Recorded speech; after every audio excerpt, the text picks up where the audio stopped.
Women in Bulawayo have raised alarm over Bulawayo's ever-rising housing waiting list, with many saying they've been on the list and paying annual fees to council for decades, yet they still owned no houses. Many allege that corruption had taken over the process, leading to many not on the list getting houses before those who were not willing to bribe. A concerned woman resident who took part in the chat room session said the waiting list issue was very stressful and disheartening. Indaba yama-stands iyakhathaza, but kuyo yonke into I've come to realize ukuthi nxa ungela mali yokugrisa ilubricant i-bribe, whether you are in that waiting list 100 years awusoze usithole i-stand sizalithola yilabo abalemali. Some women said in this technologically advanced age, and with Bulawayo City Council stating that they want Bulawayo to be a smart city, the housing list must now be computerized in order to curtail corruption and be transparent for all to see who has been on the list and for how long. Mina, my suggestion for this, especially as far as the city council is concerned, these days we are all on technology.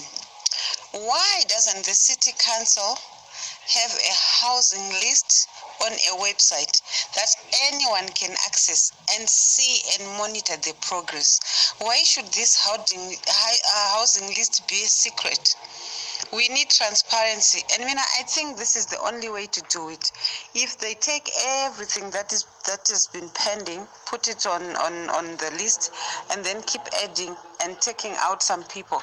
So if you are not following your own application online, then at least you haven't done your part. But if you've submitted your forms and your name comes up online, honestly, it will be easy for people to monitor who's stealing which stand and who's stealing whose number. Mr. Bukosimoyo, governance researcher and analyst for the Municipal Review, said, corruption exists as some stands are allocated to those outside the house waiting list.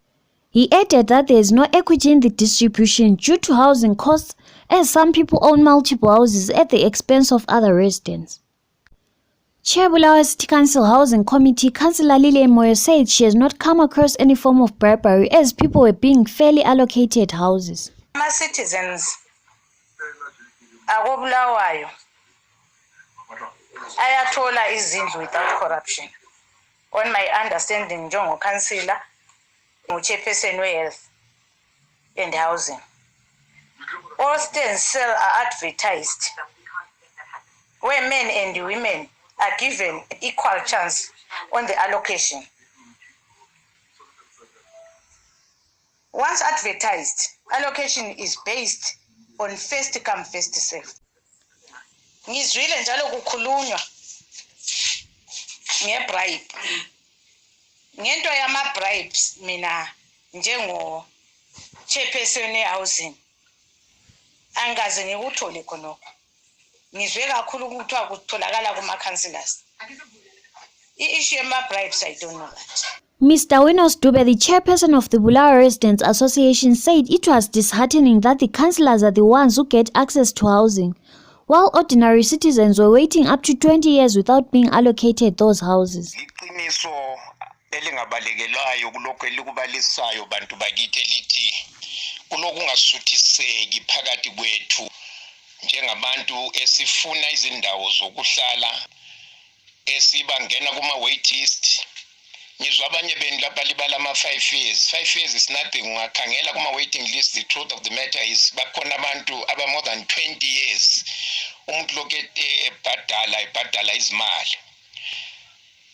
Kulusizi njalo ukuthi abakhokheli esibafakayo basuke besibabona izikhathi eziningi sesiba ngabantu abathola umhlaba beyiba sebezuza ukuthi bazuza izindawo zokuthi bakhe lapha nalaphana bese ke sizibuza ukuthi kanti kwenzakalani kuhamba kanjani.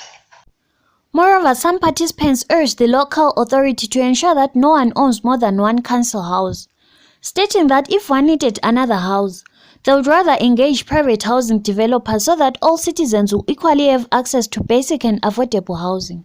The women suggested that a cooperative for women must be formed to approach council for land and pull together resources to service the stands and build homes. as the current situation and cost of stands was leaving many women and youths without access to housing. This is Jolene Murray reporting for Amakhosikazi Media.